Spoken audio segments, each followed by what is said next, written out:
So I will start today just by going through the cutting argument again, as I promised the other night at the question and answers session. So, yes, I realize I forgot to say one thing that must have just confused everybody completely.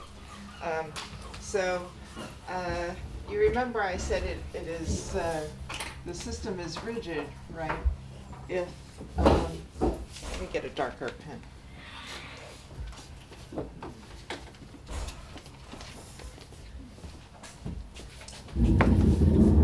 Number of constraints, which is the number of edges, minus dn, number of degrees of freedom, which is the same as the number of nodes in our network, right? Plus then there was this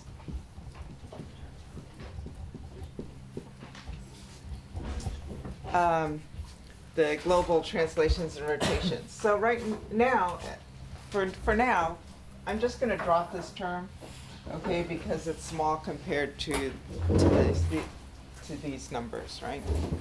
Because we can make as we go close to jamming, we can make our cluster as large as we want, right? And this is of order 1. Okay, so if we turn this around, we start saying, suppose we don't have as many constraints as we have degrees of freedom, then we start getting soft modes, right? And that's what happens when we cut. Okay, and the number of soft modes, the number of soft modes then is basically dn minus the number of constraints, right? It's the difference between these two. And if you remember how we wrote this, the number of constraints, it's the number of contacts in the bulk times total number of nodes or particles minus the number at the boundary, right? Plus 1/2 some z tilde times the number at the boundary. Okay? And then if we say that we let n be some constant times L to the D, right, and n boundary was some other constant times L to the D minus 1, okay, and then we define C, and repeating what I did before, which is the number of contacts in the bulk minus the number of contacts in the boundary times AB over A. Okay, C is positive, right? Then we can rewrite this condition as the number of soft modes is equal to A times L to the D minus 1 times C minus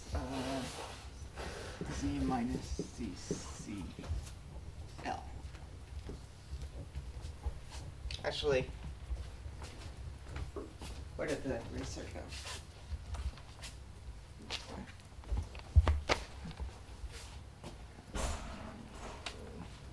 I'm sorry.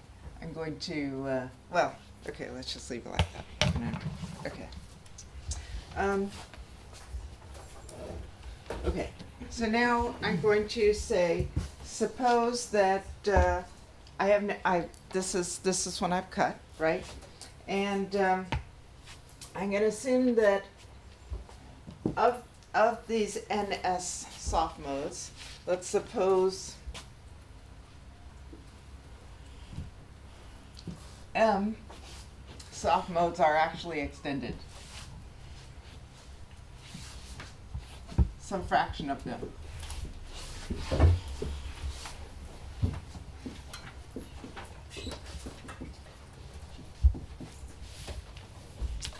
Okay, so independent of how the length I cut, the number of extended soft modes, the ones that can actually destroy rigidity, okay, is just going to be proportional to the total number of soft modes. Okay. All right, then, so then M is going to be equal to some constant, call this a tilde. Okay, I should just factor out this L to the D at this point. I'm just C over L minus C minus CC.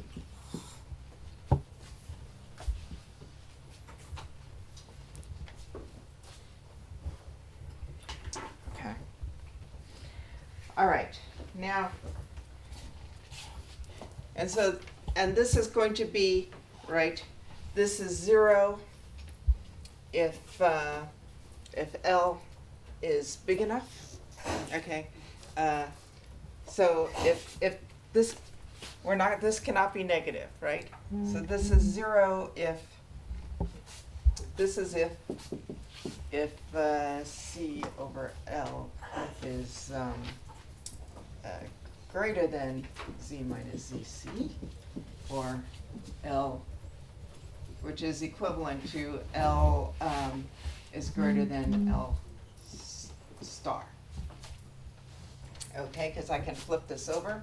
So this is L is less than, less than. L is less than C over Z minus ZC. Okay, which is L star. Okay? So I have soft modes if L is less than L star. And remember, this if L is greater than L star, I don't have any soft modes. So this, we don't let this go negative, right? So this is 0 if L is greater than L star. So that's the number of soft modes that extended soft modes that I have that can destroy rigidity. All right, so now we do the variational argument. Okay, so the idea of the variational argument is we take these M extended soft modes, and that's how we start. And we're going to now restore the boundary condition, but this is something that I should have explained better. We started with periodic boundary conditions and we cut the system so we had free boundary condition. When we restore a fixed boundary condition, not a periodic boundary condition. So we actually say we have fixed boundaries so that we must have nodes on the boundary. If you have a periodic condition, right, you have nodes, but there's an arbitrary phase shift. We're just going to treat a fixed boundary condition. Okay, so now we say at the edges of our system we must have nodes where the eigenfunction is 0, where the polarization vector, right, of the particles that are at the boundary must be 0. Okay, because we have we're putting on fixed boundary conditions. How do we do that? We know that plane waves have nodes at boundaries. We know how to put a plane wave, half of a sine, okay? And so that's what we do. We just take our soft mode and we multiply it by the sine. We multiply it by this, okay? So that it goes to 0 at the boundaries. So let me just write that explicitly. So if I look at the projection, let me do that. Let me look at the projection of my trial mode. Okay, so now I have a variable n, little n, an index that goes from 1 to m. Okay?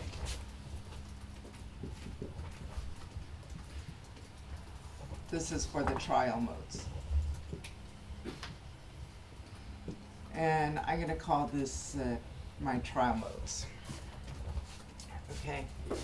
This is going to be some normalization constant. Okay. Times sine of pi xi over L, for example, times the 0 mode. The polarization vector, sorry, projected onto I. Okay, in other words, if I take my soft mode, one of my soft modes, I look at what particle I is doing in that soft mode, okay? I multiply by this sign, which depends on where particle I is, okay? And then I renormalize, that's my trial mode.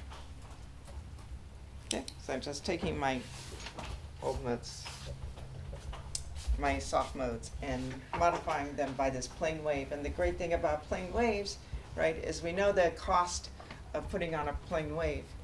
We know that raises the frequency by, this is going to raise the frequency from 0 to something which is on the scale of the lowest of the plane wave, right? And so the energy of that mode,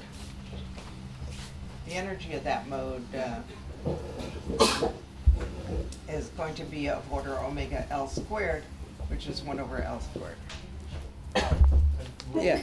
Putting in this one plane wave, like no higher order plane wave. That's right. This is the lowest plane wave, right? Because we're trying to get the lowest energy that we can get. Yeah. So just so I understand, so the trial mode is the plane wave that's fixed at the boundary, and then we're Times the original soft mode. okay. So you take a soft mode and So then project it onto that. We take our extended soft modes, we multiply by the sign to make it vanish at the boundaries, and that's our trial mode.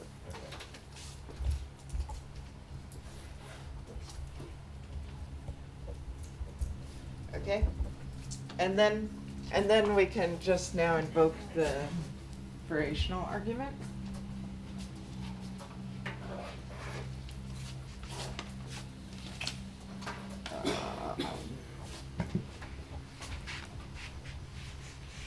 Is this, which says that if we do this, then at least half of the modes must be below omega L. Okay, so that gives us a condition that the integral from of the density of states from 0 to omega L of must be at least greater than m over 2 times the total number of modes. I guess there's a factor of d there too. The total number of modes in the system. Okay, and so then when I take this expression and divide that out, right, I see that this is equal to some constant, okay, times this c over L minus z minus cc, okay, so this term is basically omega L.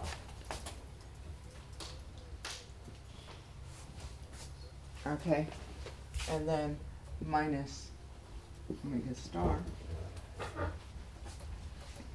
where omega star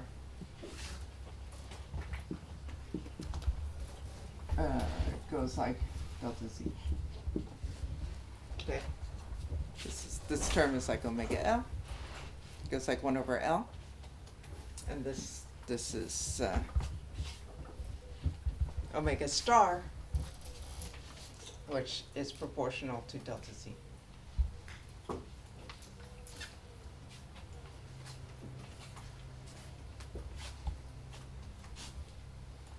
Okay. What happened? So the L to the D got absorbed by the factor of L to the D and M, but what happened to the 1 over 2D? Is the D, like 1 over 2D in the multiplicative factor up front? Or? Yeah. I could keep that up here.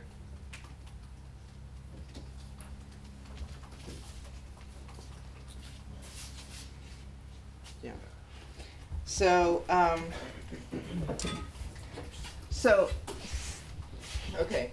So this is if, let me just say, remind you that this is what we get if,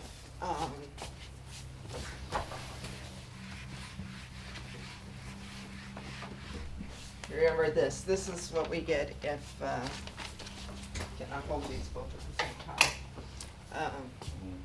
If L is less than L star, okay, and it's 0 if L is greater than L star. There are no soft modes if L is greater than L star. Okay, so that's what the density of states looks like.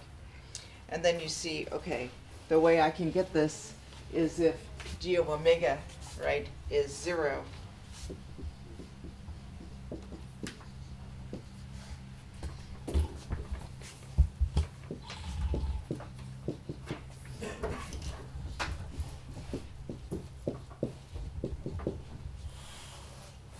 Right. So that's the argument for the density of states.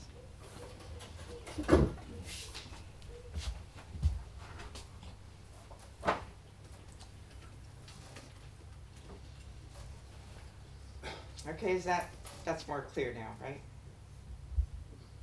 I hope. Okay, good. All right. Any questions about that? Yes. Sorry, can you explain one more time the why the integral has to be greater than That's what soft comes mode? out of the variational argument. Okay, that's variational theory. So that's just Yeah, the way it is. that's just yeah, just when you do variational theory. Just, yeah, get that.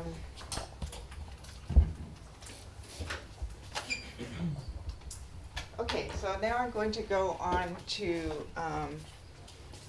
the scaling ansatz for the jamming transition. So I'm going to first just summarize the exponents that we have. I'm going to mention a couple that I haven't mentioned yet.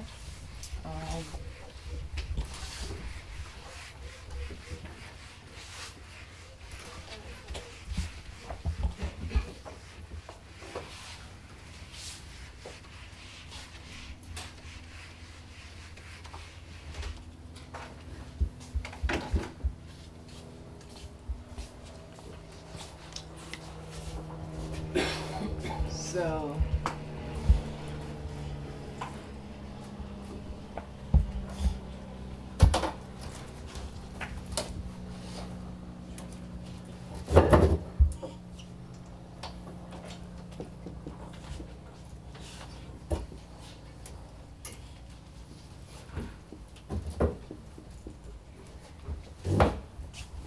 So if you remember all the exponents, let me just review all the exponents that we've talked about so far. So we have delta phi, which goes like, I'm now going to rewrite everything. So far I've been rewriting things in terms of pressure. I've been writing all my scalings in terms of how they scale with pressure. I'm going to switch now. It doesn't really matter what I choose. The pressure goes like delta z squared.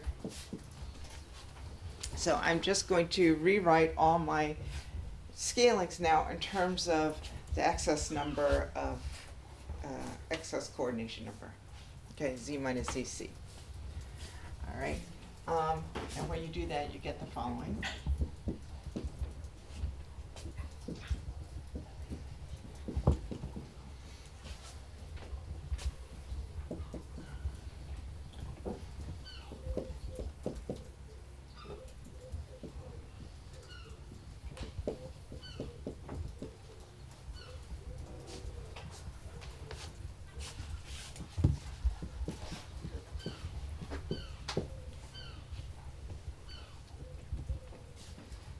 And then we have a couple other exponents that I'm just going to mention now,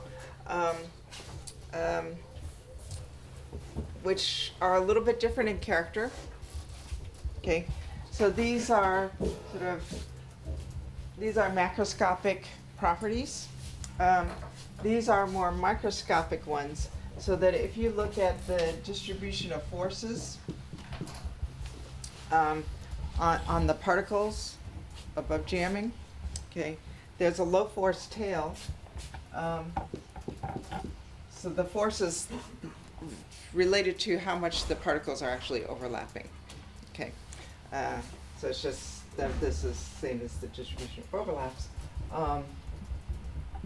The low force tail has a critical exponent, which is about 4.2. And if you look at, for example, how the contact number increases, if you look at how many neighbors you have out to a certain distance r, counting all your neighbors out to a certain distance r, okay, this is z bar, where z bar is zc plus delta z, okay? So if you're above jamming, you have some excess above isostaticity, okay? So let me say, this is just z. It's actually what I'm just calling z, plus some constant times r minus sigma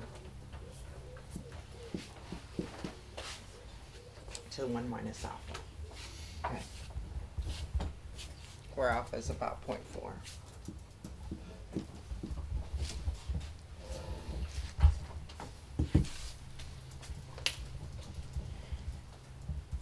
Okay, so, and this was first,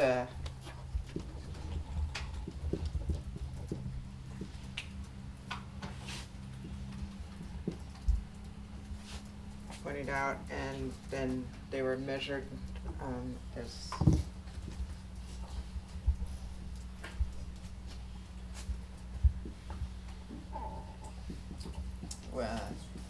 with Patrick Charbonneau, Eric Corin, Giorgio Parisi, and Francesco.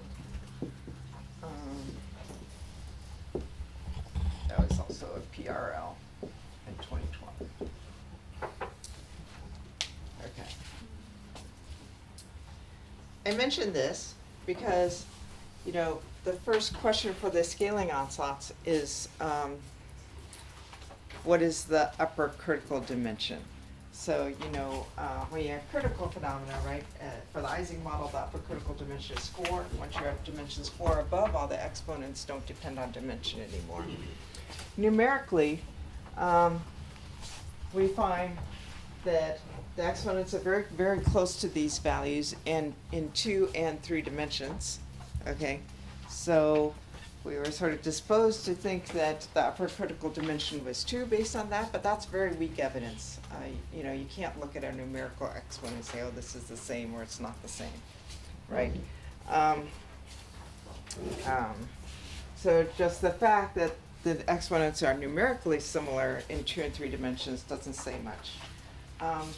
Usually, you can use an Imry-Ma type argument to find out what is the upper critical dimension, and let me just summarize what that would look like. So, let me use these names here.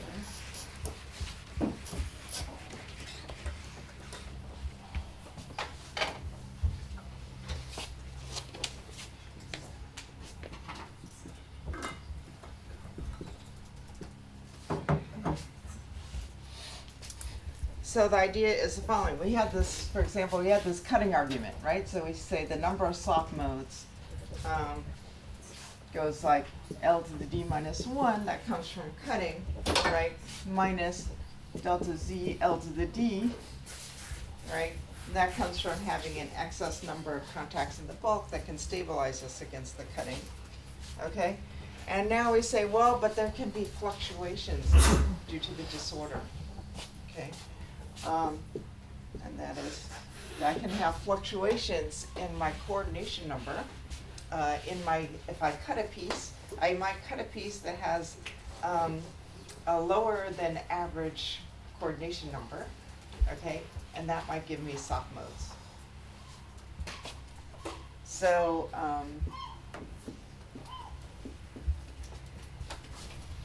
okay, so this comes from the randomness. This is coming from the disorder. And this is assuming that the variance basically associated with Z, okay, goes like L to the D, right? This is sort of normal statistics that you say, okay, well, for Gaussian, right, that my variance scale is like the size of my system. Okay? And so that this then gives me, sorry, not delta. This gives me L to the D over 2 scaling associated with the disorder, if I take the standard deviation. Okay? That's the square root of that. And then you say, okay, well, when is D minus 1 greater than or equal to D over 2? Okay, and that gives me an upper critical dimension of 2. Okay? And for years, this is what we thought this was a nice argument for why the upper critical dimension of this system was 2.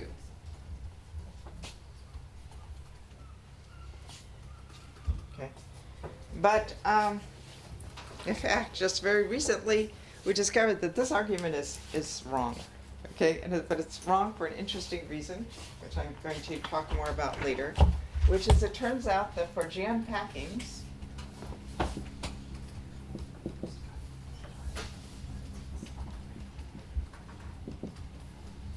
the variance in the coordination number is much smaller than you would have thought. Sigma z squared goes like L to the d minus 1, not L to the d. And this is called hyperuniformity. I will talk more about that. Okay.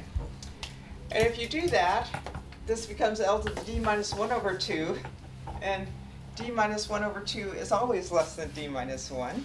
Okay, so there's no argument for an upper critical dimension. Yeah. Sorry, could you just explain a little bit why the number of soft modes gives us information about the upper critical dimension? I'm sorry, I've never seen an in-ream model So before. the idea is that the number of soft modes is these two pieces that give us the scaling of L star in the first place, right? Yeah. It's balancing this mode with this mode that gives us a diverging length scale, which is the sign of criticality in the first place. Okay, so now let's see what happens to this when we add the disorder piece.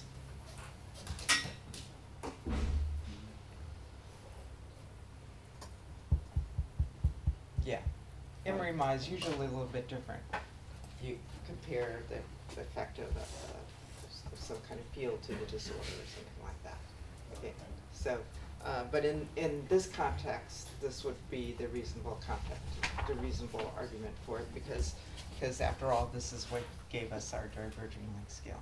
So if the fluctuations are stronger than the, I don't know, divergence of the length scale, then you're below the upper critical dimension? Right. And if it's the reverse, you're above the upper critical dimension? Right. Okay. This is an argument for the existence of a jump phase. Right?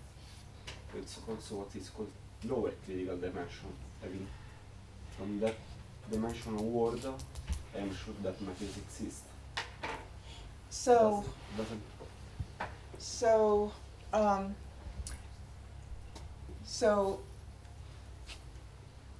no, I would say this is an argument for whether it's the surface or the disorder that is controlling the exponent. Is it the cutting that's important, or is it the disorder that's controlling your exponent? Because I'm playing them off against this bulk exponent here, in this case. So,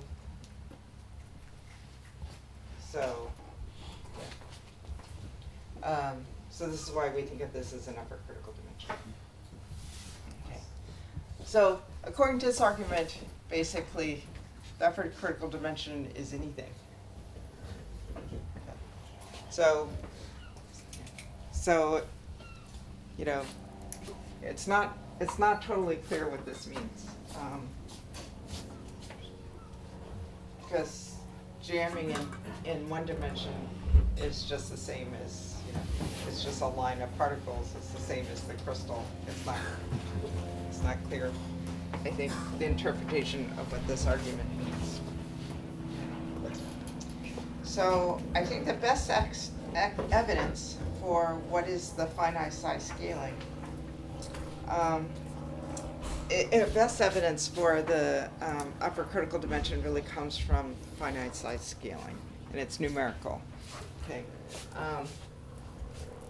I should say also, by the way, that one of the very cool things, the reason why I introduced these exponents was because I wanted to say this, is because, as Francesco will show you, right, the exponents that come out of the mean field calculation exactly agree with these, okay, in lower dimension. Not only that, we know that at the transition, right, the system is marginally stable, z equals zc. That's just where rigidity vanishes. So it is just marginally stable.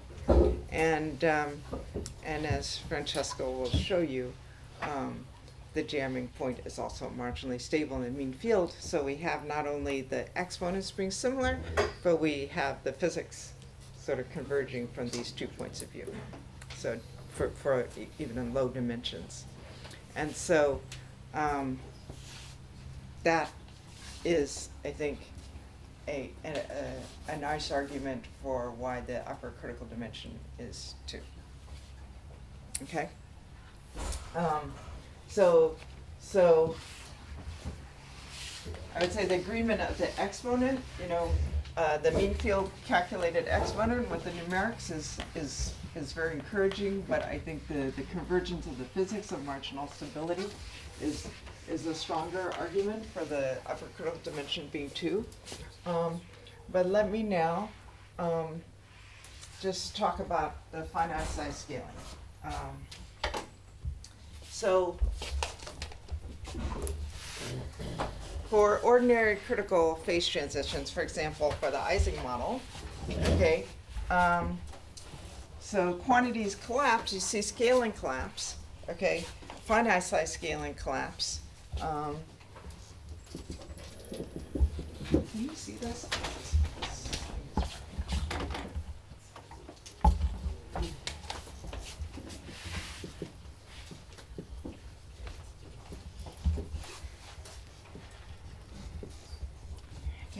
When you plot quantities as a function of L divided by the correlation, right? The argument is there's only one important length scale in the problem as I approach the critical point. That's the correlation length, okay? And that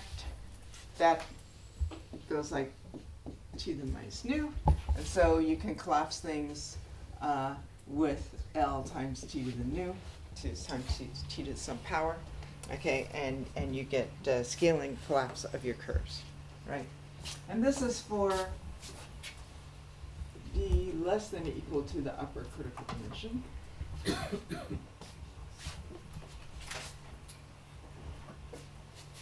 Oh, I should have given the credit, the Imry-Ma argument, the type argument, that I think Mathieu had that in his thesis. Which was published in, must have been around 2005.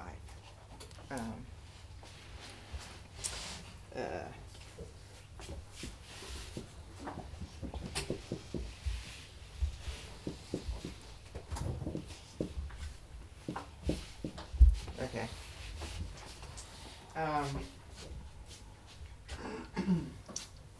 All right.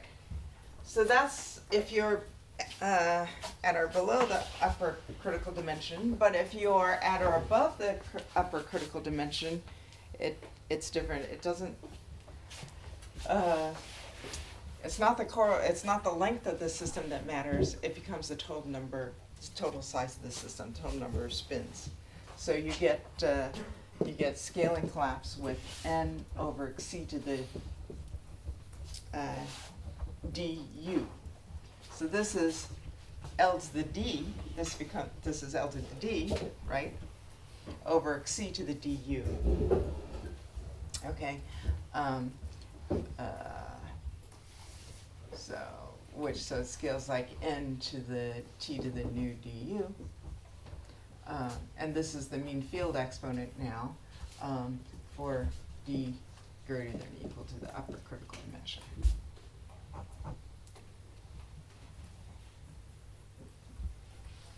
Okay, and this really comes from the breakdown of hyperscaling. So that in above the upper critical dimension. So things just depend now on the total size of the system.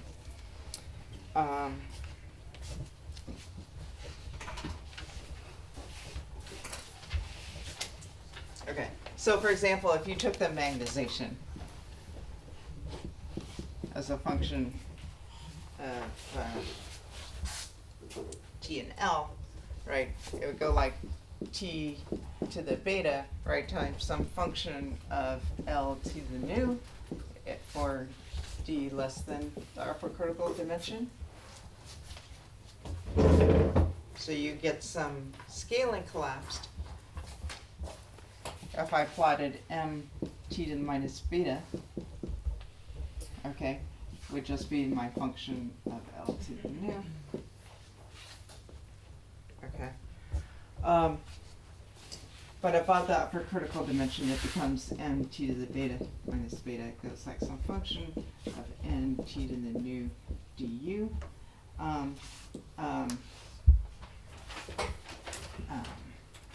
And it's a different, but it's a different curve. This the scaling function itself depends on dimensionality. Okay. So this argument does not, because the mean field exponent doesn't depend on dimensionality. This is just upper critical dimension, but the function itself can depend on dimension.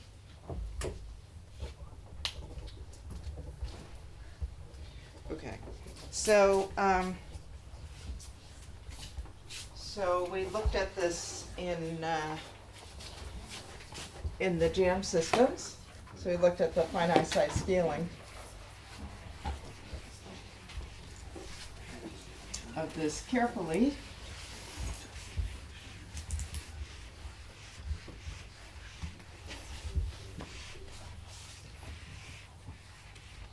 Shouldn't have erased that. Oh well.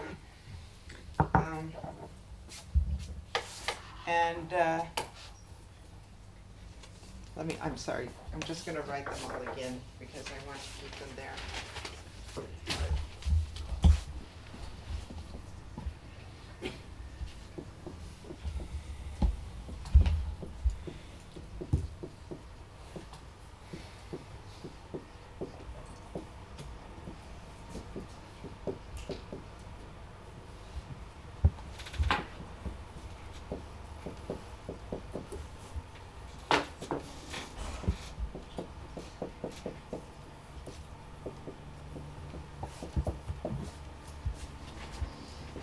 Okay, so for jamming, we find that in 2 and 3 dimensions, things collapse with n, okay, not with L. So this is something that's very easy to tell. This is not like an exponent, you know, really tricky. How many decimals do I have it? Okay, but whether things collapse with n or with L to the squared or L cubed is very easy to tell. Okay, and we see collapse. For example, G or delta Z, okay, etc., with square root of P.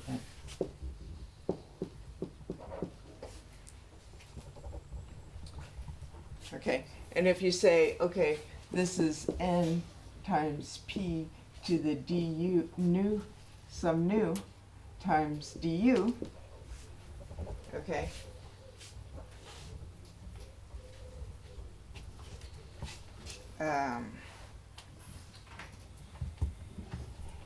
No, hold on. I'm not going to leave that because I want to, well, no, I'm not going to say that yet because I want to motivate another choice of my control parameter. No, I'm not going to say that. Okay, but the point is that it collapses with n, not with L. Okay, and so that I think is good and a good indication that we are above the upper critical dimension. Now, So the it- weird it- thing, yes, So that it's scaled like this for different dimensions. for different 2 and 3 dimensions, yeah.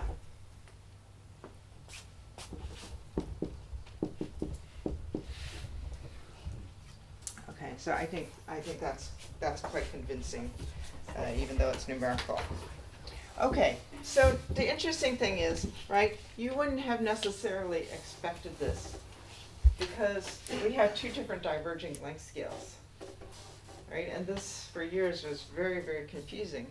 How can you construct, really this is a scaling collapse, but could you really construct a scaling theory, a scaling ansatz, when you have 2 different diverging length scales?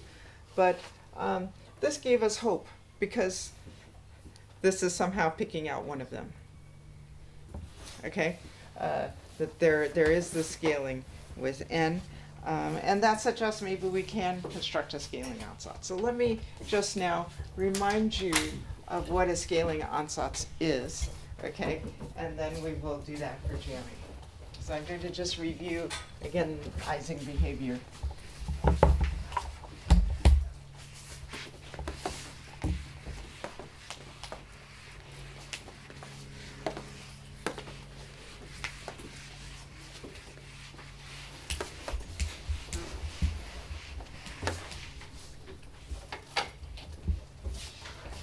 So this goes back to Whittam in 1967.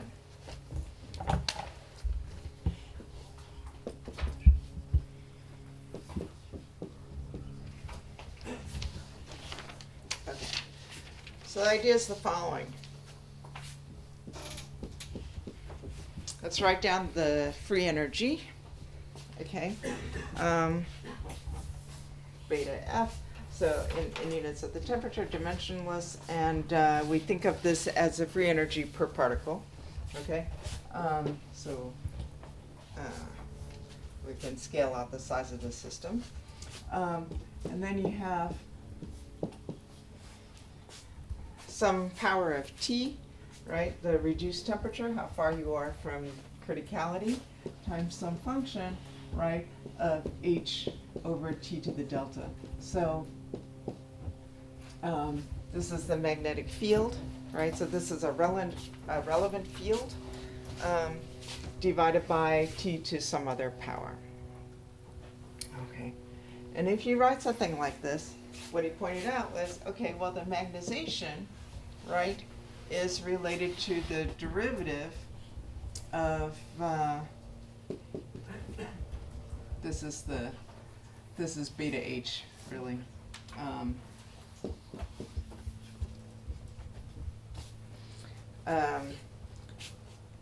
Okay, so that's going to go like, I just pull out a derivative from this 2 minus alpha minus delta times the derivative of this with respect to H,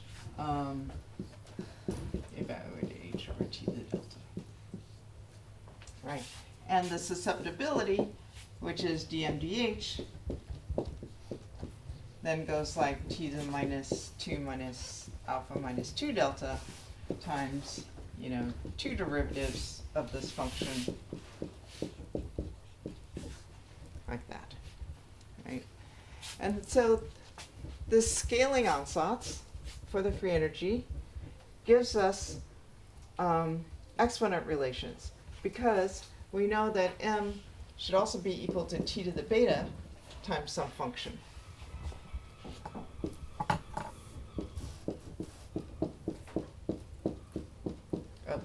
Of the magnetic field.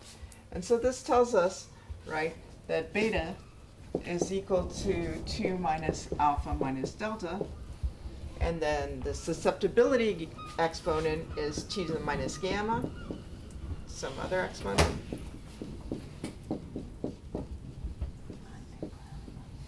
Okay, and so this gives us minus gamma is 2 minus alpha minus 2 delta. Okay, so this gives us scaling relations for that. This gives us relations that tie the exponents together. Andrea, Yeah. sorry, can you change the pen? Because I think it's a bit happening for you. cannot be seen? Let me try blue. No, Yeah, otherwise there is this another new- black that new- is working well. But there are new black Ah, ones. new black There are ones. new black ones, yeah. Okay, good.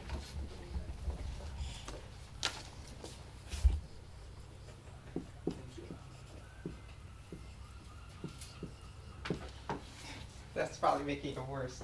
Let me erase it and write it again. Okay, so this gives us scaling relations.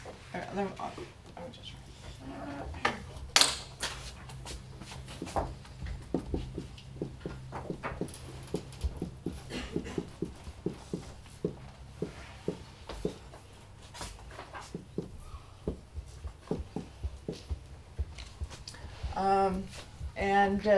and then there's a hyperscaling relation, right, which says, okay, well, this is a free energy per particle, free energy per unit volume, so it should have units of 1 over c to the d, okay, and which is t to the d nu, and this then I have also the hyperscaling relation 2 minus alpha equals d nu. Okay, so this nice scaling outside, so it gives a bunch of scaling relations. Okay, so these come from basically differentiating a free energy. And jamming is a non-equilibrium transition. It's something that occurs at 0 temperature. It's out of equilibrium, right? It's the endpoint of that out of equilibrium line that of the glass transition, for example. And so for non-equilibrium transitions, you often see scaling functions. You see scaling collapses. That's very common. People try to collapse everything in sight when they have something like that. Okay, but a scaling ansatz is not something that usually can be done. But for jamming, it turns out that you can do it. Okay, so that's what I want to show you next. And I think the fact that you can do that for jamming says something about jamming that is interesting. Okay, so how can we write down? This is the Ising case. Now let's write it down for jamming. I'm going to keep this top line.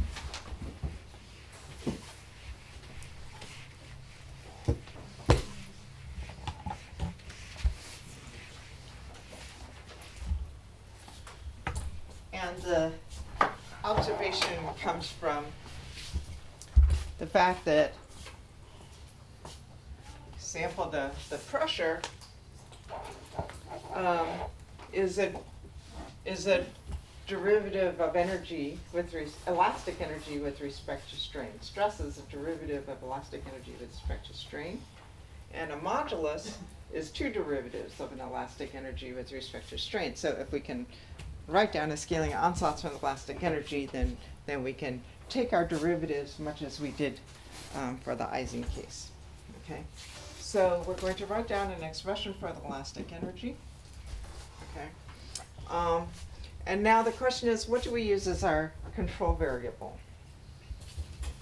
Now, there are actually there are different choices, and we chose, in this case, delta z, which is why I wrote things like this, mainly because I don't know really what it means to differentiate an energy with respect to delta z. So in this case, this also, I should say, gives the heat capacity exponent, right? Because that's why we write it as 2 minus alpha. If you take two derivatives of the free energy with respect to temperature, you get the heat capacity, and that diverges as reduced temperature to the minus alpha.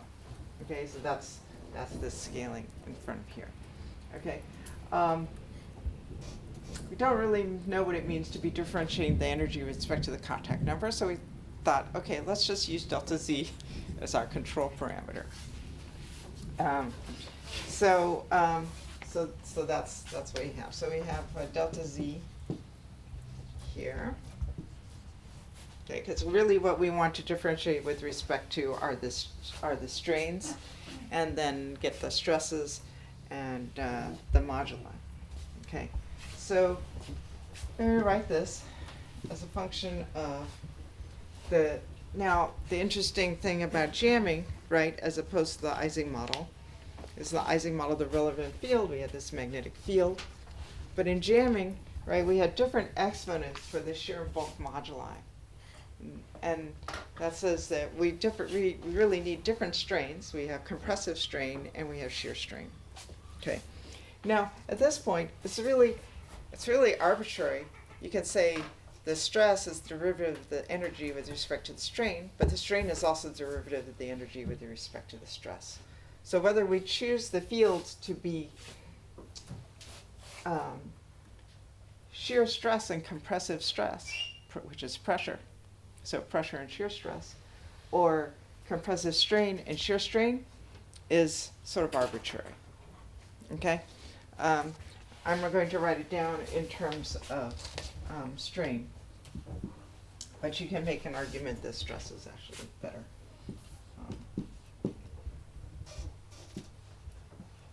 So I have some exponent here for that.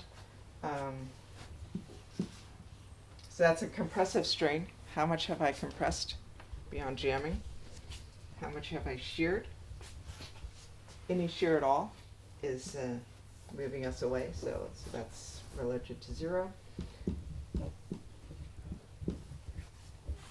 Okay, and now I'm going to add, since we have finite systems, I'm going to add in our finite size scaling as well.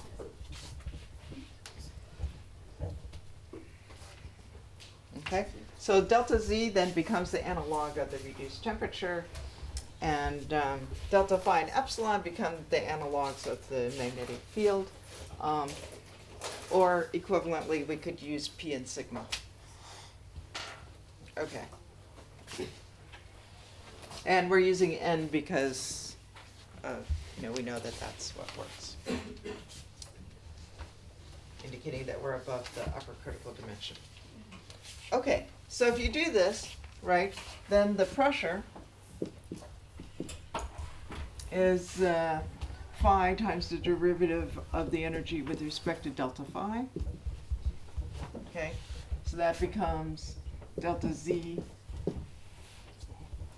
to the zeta, or equal to delta Z to the zeta minus beta phi, okay, times phi times this function, the derivative with respect to delta phi of my scaling function. The shear stress, right, is the derivative of the energy with respect to the shear strain. So that goes like delta Z to zeta minus beta epsilon.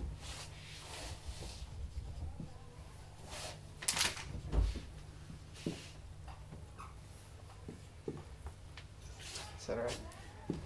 B is going to go like delta zeta to the zeta minus 2 beta epsilon, beta phi, times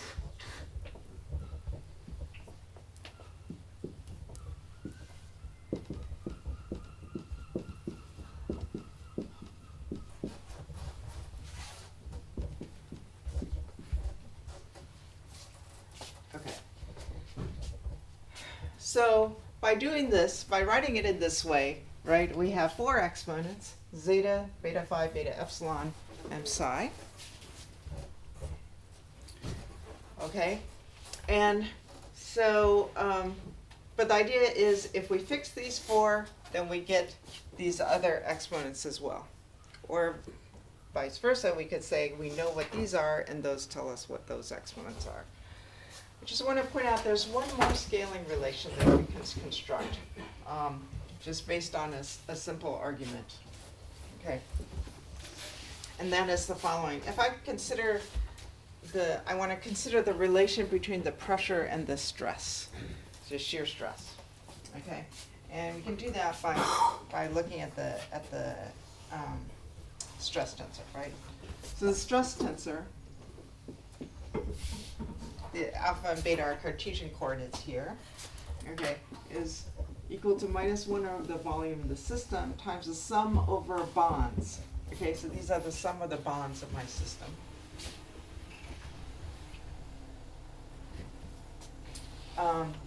of the force on the bond, the magnitude of the force, okay, times the magnitude of times the length of that bond, or the distance between the two particles that are connected along that bond, okay, times the direction of the bond.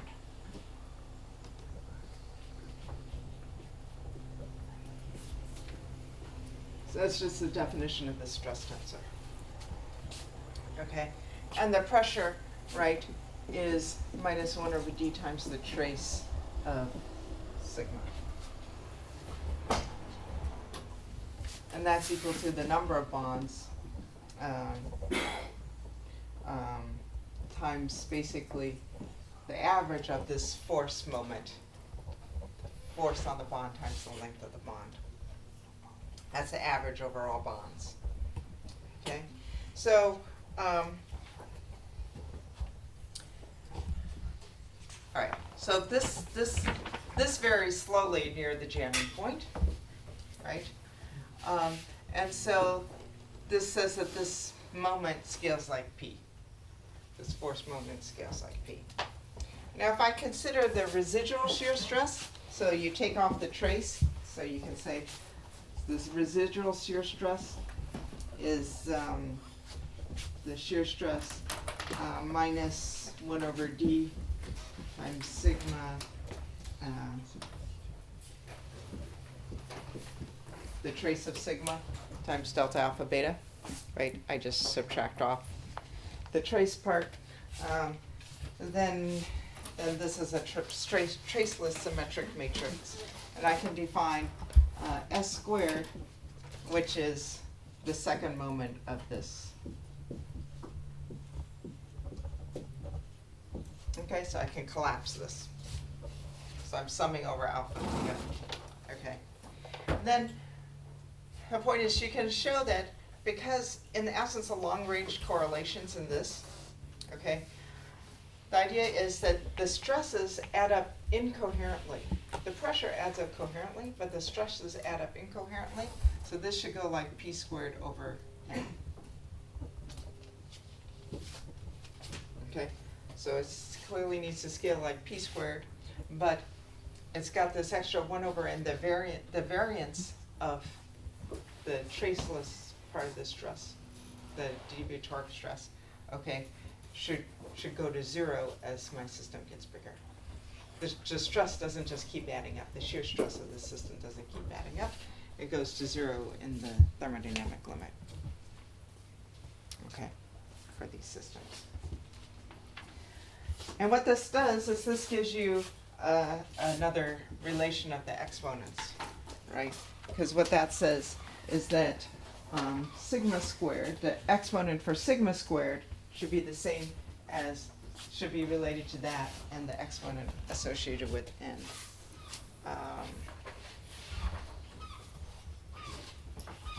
Okay. Sorry, what's the second term of the third equation? So sigma hat AB is equal to sigma AB Minus 1 over dimensionality. So this is just the I'm just subtracting off the trace. Yeah. But, and then what's the thing to the right of sigma gamma gamma? Delta alpha beta. So that's that's on the diagonal. Yeah. So I'm just subtracting off the trace on the diagonal. Okay. To get the deviatoric stress, to get the traceless symmetric stress tensor. Okay. Which tells me the stress, because then the variance of that is the stress squared. Okay. And that should go like p squared over n, and that tells me from this thing I get a relation that 2 times zeta minus 2 beta epsilon is 2 times zeta minus 2 beta phi, okay, plus psi.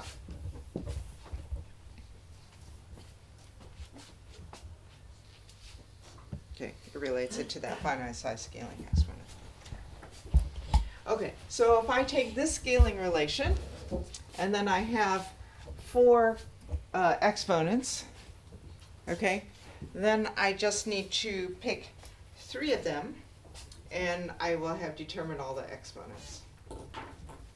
Okay, So I just need to pick 3 scaling relations. So we can pick, for example,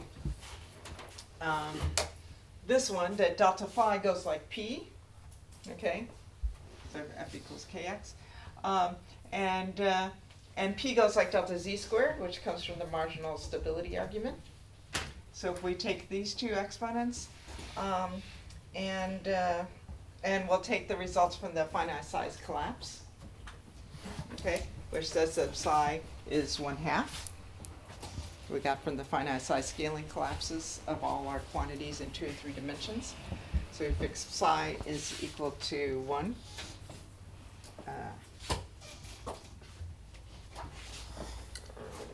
Yeah. Then we can write these down, and we get, where can I write it? I'm gonna write it here.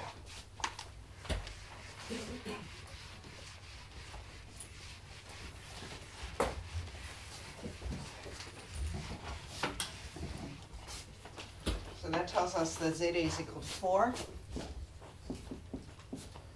beta phi is equal to 2, and beta epsilon is equal to 3/2. Okay? And then with that choice, that gives us all of these scalings. But not this one. Okay? Now, the length scale that comes out of this, if you say that this should be delta Z to the, so, sorry, if you say psi, according to the Ising, looking at the Ising, it should be the mean field exponent nu, right, times the upper critical dimension. Okay?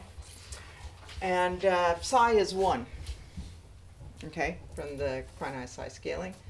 So 1 divided by du, let's say it's 2, that gives us nu, which is 1/2. Okay, so that corresponds to this length scale, the transverse length scale.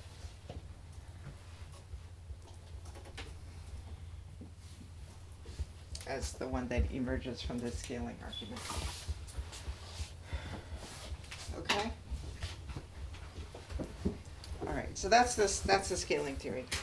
So the ones that are new, what you see that there is a new exponent that emerges. So P, B, and G, okay, we're just reproducing the scalings that I told you, right? But there's this new scaling for the shear stress, okay? So this says this shear stress goes like delta Z to the 5/2, okay? Times some function of the shear strain, times some function of the compressive strain, times, we're going to call it S.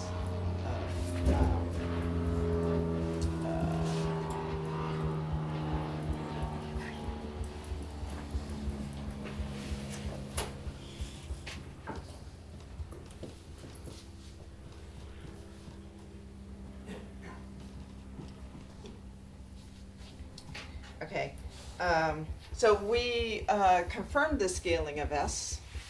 Oh, I should tell you the paper.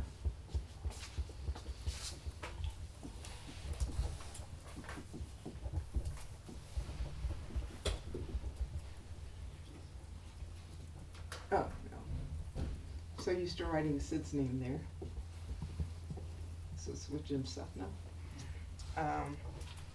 And this was in PNAS. Okay.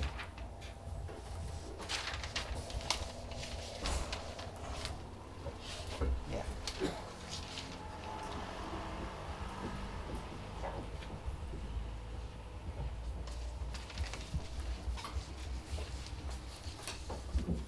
Okay. So so the scaling of, so we did this for as prepared jam packing, so we did not apply a shear strain to them. So they were just as prepared jam packing, so we verified it in this paper. But the scaling of S with pressure and epsilon was verified in a paper by Francesco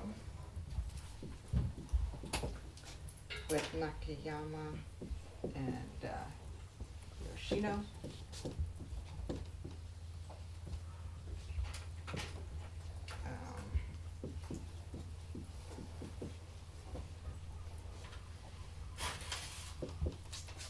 Also, the scaling of S with epsilon is consistent with earlier results for spring networks by Mathieu, and he was a postdoc. So let me just write that. I'm just going to scribble that paper reference here. This is a paper with Maha.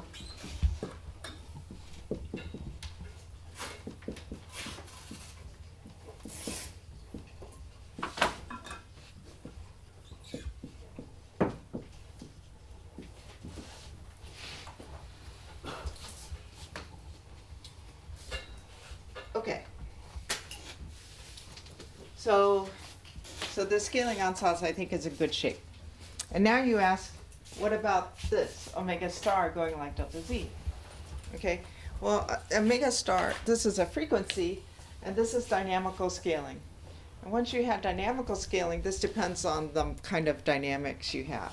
You know, high energy physicists have strange and charm and top and bottom and nice things like that. Statistical physicists have model A, B, C, D. Okay, very boring names.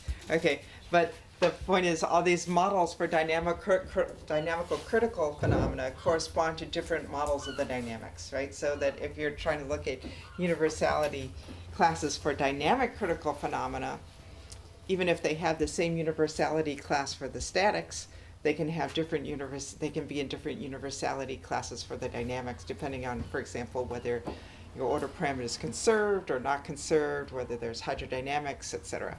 Okay, so all of these things matter when it comes to dynamical critical exponents. So the scaling, omega star goes like delta z, is the dynamical scaling that you get for undamped dynamics. Okay, so this is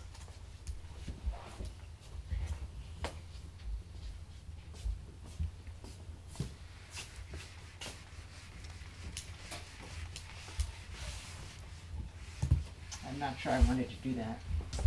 Let me erase this instead.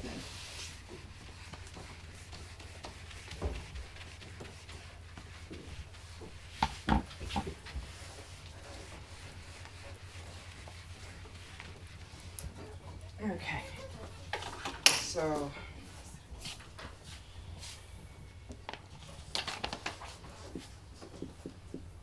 or just frequency scales like delta z in general for undamped dynamics. Okay, for damped dynamics, over damped dynamics, I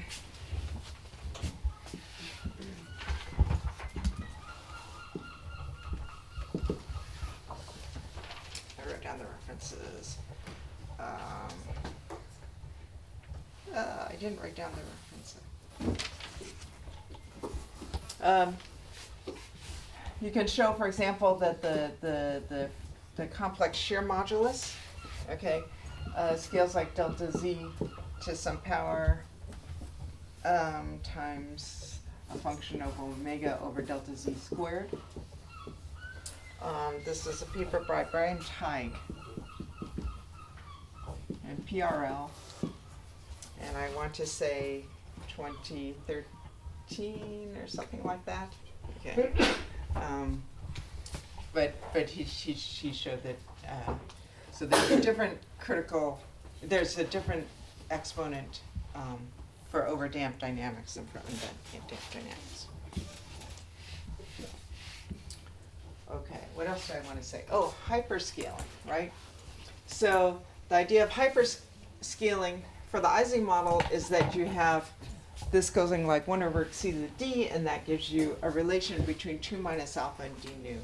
I'm sorry, I erased this.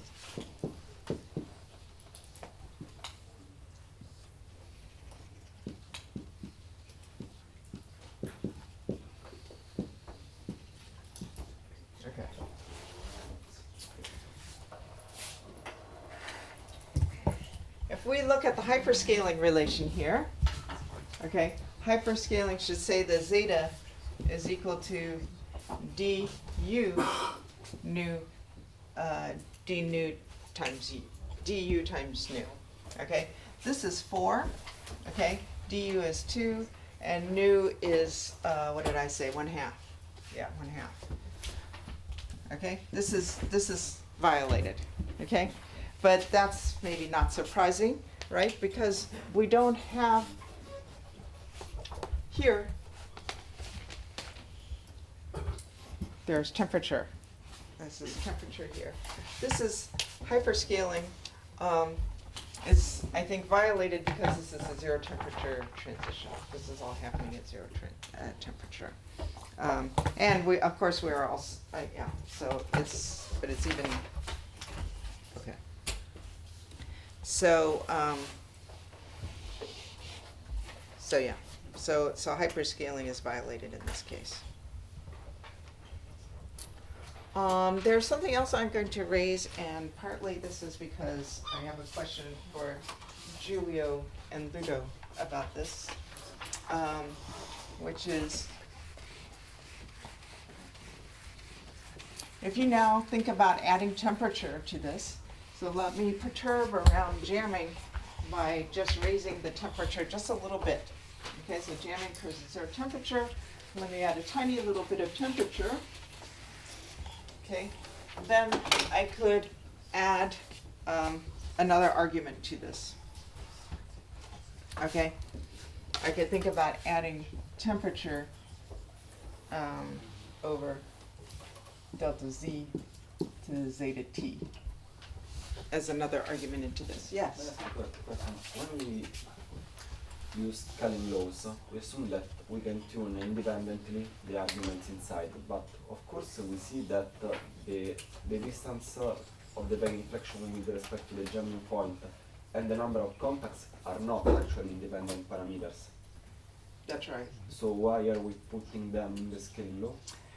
Yes. So this also held us back for a long time precisely because of that, because we don't know in our calculations how to vary delta z and Because we phi approach independently. them along just a parabola or a line, we cannot sample them independently, right? That's right. I mean, on occasion, what we have done is to, you can put in just extra contacts without changing phi, of course, okay, and then just look at the effect of that. Okay, so Okay. that can be done. That can be done, right? Okay. You can just do that, and that in the end was what we used as a justification for choosing Okay. delta z as our control parameter. Okay. Okay, yeah, but that's a very good question. And I will give you an explicit example of where we do that when I talk about anharmonicity. Okay, so what this, if you say, okay, if I add this as another argument in here, and now I just say, okay, at t not equal to 0, nothing should happen at delta z equals 0. I have wiped out criticality, right? I should not get any singularities. I should not have any special scaling at delta z equals 0 when t is not 0. Okay, then you see right away that if I set delta z equals 0, the zeta t and the zeta need to be the same. Sorry, if t is not 0, and I want to get rid of the delta zeta dependence, then zeta t must be equal to zeta. Okay, and that even follows dimensionally, because this is an energy and this is an energy. Okay, so this argument, the scaling theory would say zeta t is equal to 4, and so then, and that agrees actually with this. So if you look at the crossover temperature, okay, the temperature over which jamming physics should hold, that would say that there's some temperature, let me not call it T star because I called T star corresponding to omega star. I'm going to call this T dagger. Should go like delta Z to the 4. Okay, So the idea is that jamming physics should hold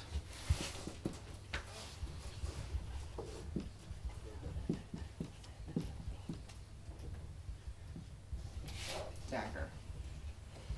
Okay. And that's actually consistent with results of Ikeda. That's exactly the argument in this paper.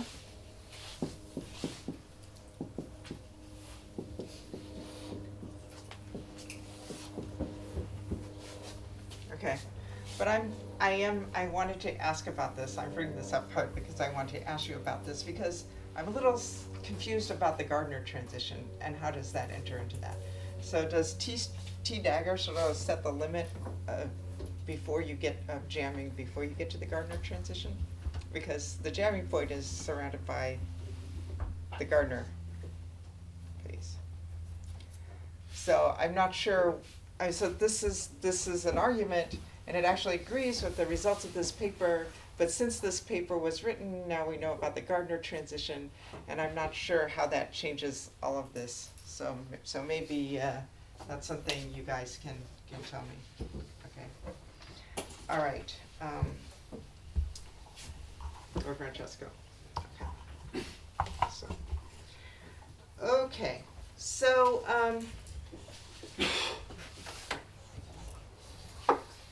But if this argument is okay, then I think it does come from the scaling ensembles again.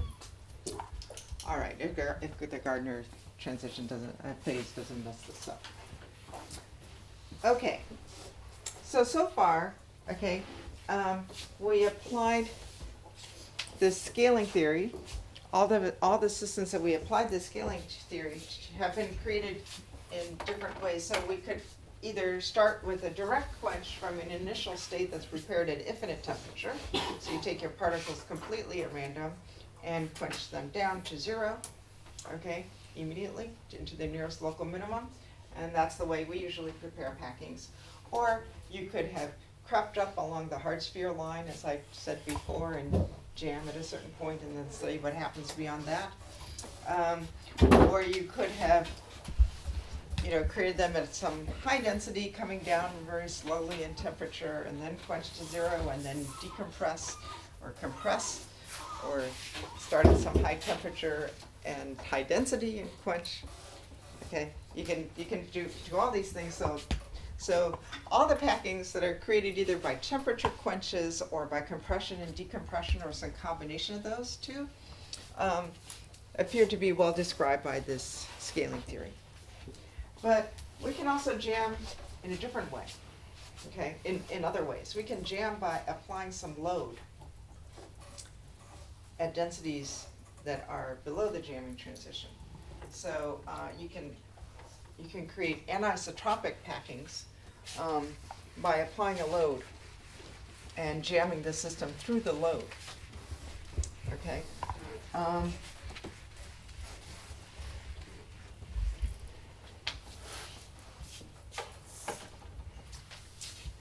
And so suppose we jam the system by shearing it, okay? So you start very close to the jamming transition but below it, and now you shear the system and then it jams by shearing, okay? It turns out that the larger the system is, the closer you have to be to the jamming transition in the absence of shear to do it, okay? So that this region of shear jamming actually shrinks to zero in the thermodynamic limit. Nonetheless, you can prepare packings that are fundamentally different by shearing them this way, okay, and looking at them because they are anisotropic. And when they are anisotropic, so I imagine shearing them and jamming them that way, that changes one of the scaling relations. Instead of having s squared going like p squared over n, you no longer have that. You have s squared going like p squared, right? Because now you have long-range correlations of your bond, the bond force moment, Fr, okay? And so the shear stress doesn't go to zero in the thermodynamic limit because I prepared these packings in this anisotropic way. So now s squared goes like p squared, okay? so now if you take this relation, okay, along with the ones, so we still find B goes like delta Z0, P goes like delta, still take this, and the finite size x1, so take the same three as before, okay? Then you find that, you end up finding that zeta is 4 as before, beta phi is 2, okay? But beta in the xy direction, if I look in the xy direction, becomes 2 instead of 3/2. So I prepared these packings by shearing the xy direction. And you find that beta for epsilon, the shear strain in the xy direction becomes 2 instead of 3/2. What that means is that, okay, the shear modulus in the xy direction, what that means is the elastic constant, Cxy xy, becomes a constant, goes to a constant instead of going to 0 at the jamming transition. But it turns out Cxz, for example, still goes like delta Z. It's like, oh no, you know, depending on how I prepare my system, I need different scaling exponents and I see different behaviors. Okay, so that's not so great, right? That's a little bit ugly that you have to say, okay, it depends on how my system is prepared. But turns out, so in 3 dimensions,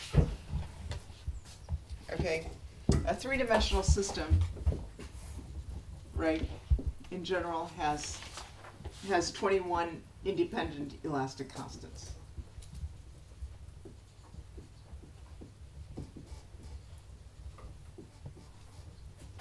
If it's isotropic, there are only 2, B and G. And we write B and G because in the thermodynamic limit, jam packings are isotropic generally. They're prepared by temperature quenches or by compression, decompression. Then they are isotropic and they only have the 2 elastic exponents in the thermodynamic limit. Okay? But in general, there are 21 independent elastic constants. You can map this system, the elastic constants, onto a 6x6 symmetric matrix, right? Because a 6x6 symmetric matrix also has 21 independent components to it. Okay, and if you take packings prepared by compression and decompression or by temperature quenches, right, what you will find is that in this elastic space, then you can calculate the eigenvectors of this elastic constant matrix. And what you see is that one eigenvalue, I'm going to write it lambda 1, scales like delta Z going like to a constant, okay? And lambda 2 through lambda 5, okay, lambda 6 scale like delta Z. Okay, so one of the elastic constants scales like delta Z0, but the other 5 scale like delta Z and in fact have the same prefactor. Okay, so I should say equals some constant times delta Z with the same prefactor for all of these other 5. Okay, so that's what happens with isotropic jamming, and if I look at the eigenvector that corresponds to that eigenvalue, it projects completely onto the bulk modulus. Okay, so eigenvector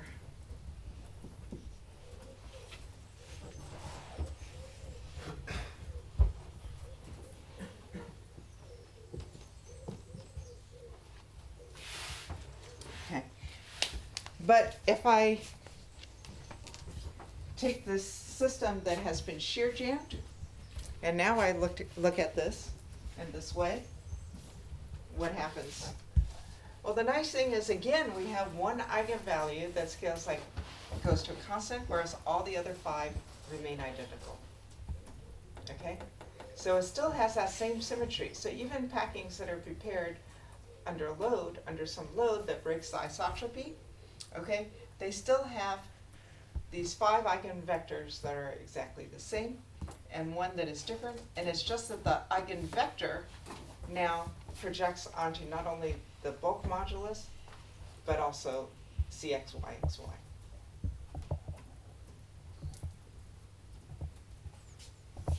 Okay, so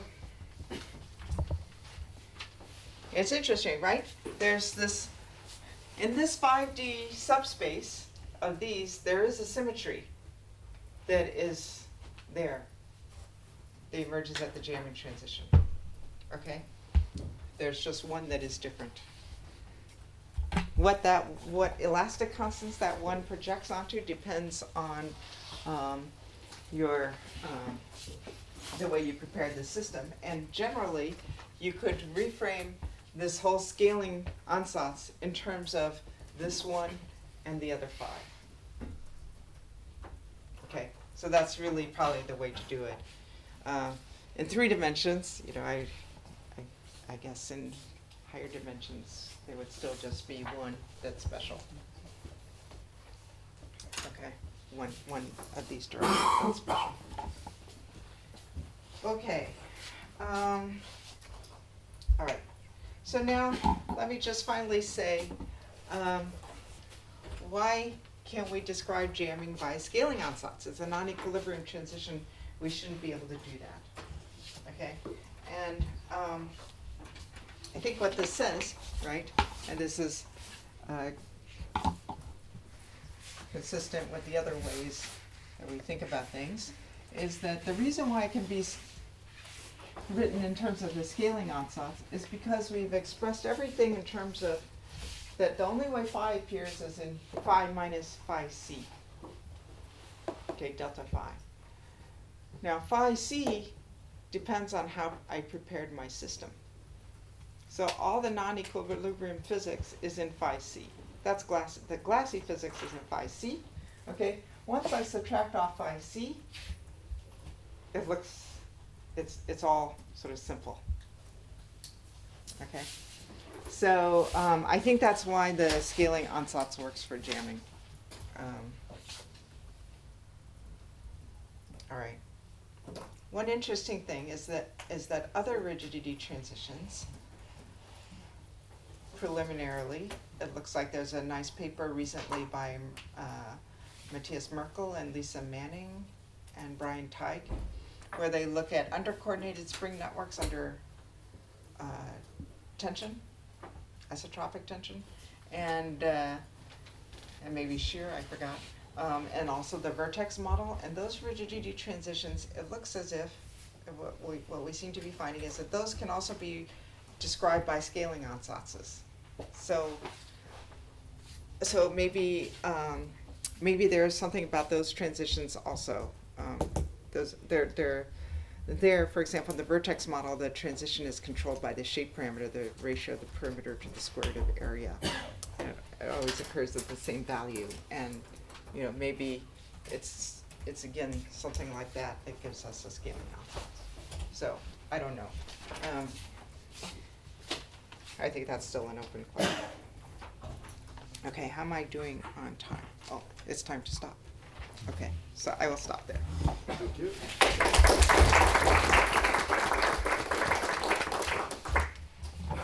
Questions? Yes. Is there a reference to the part? Ah, this last part, yes. You know, I realize, I'm sorry, I totally forgot about this Dropbox thing, and then I heard some lecturers mention it, and I will post these papers to Dropbox. The papers that I'm referencing here. I do have that. That was by somebody that a lot of you know. I guess I didn't write it down. The first author is Marco Bediesi.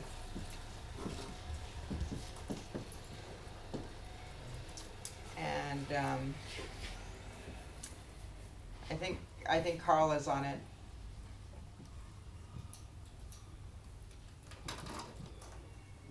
I think Sid is on it, and Jim Sethna.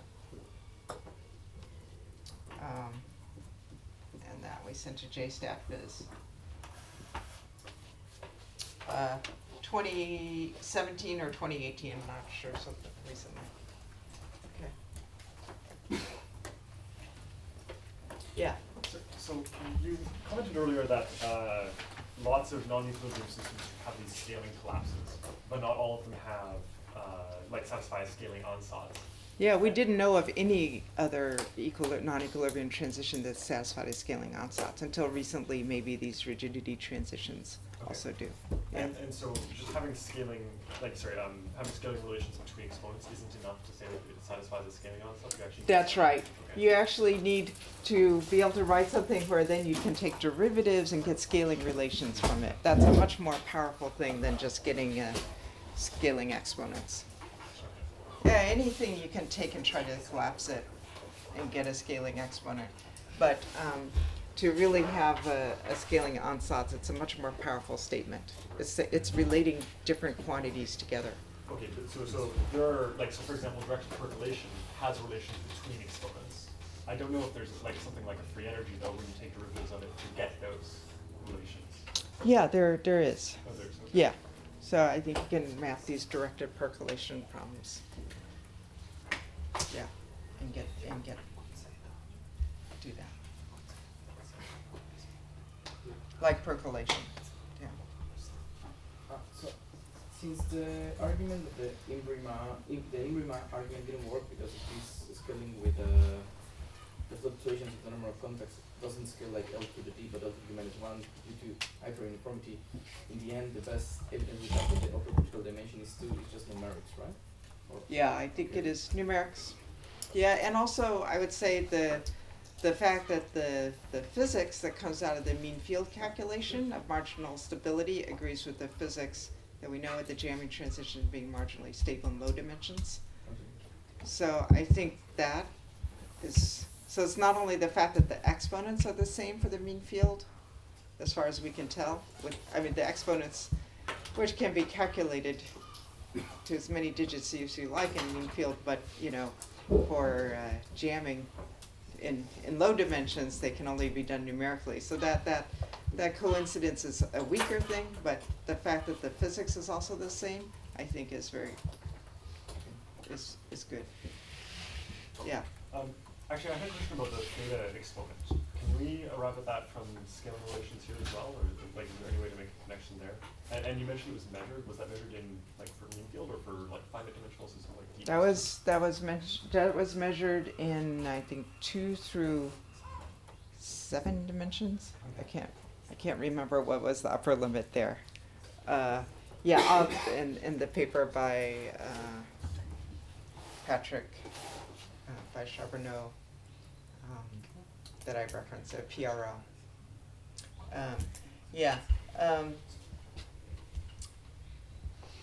I will come back to that one. So there is something very weird about this system as the critical point of this system compared to normal critical points, which I will talk about next time, which is that you cannot construct a Ginzburg-Landau theory for this critical transition. And that's because of hyperuniformity. But the hyperuniformity we think may be related to there's some relation with these force exponents. Okay, so if there are no other questions, thank you.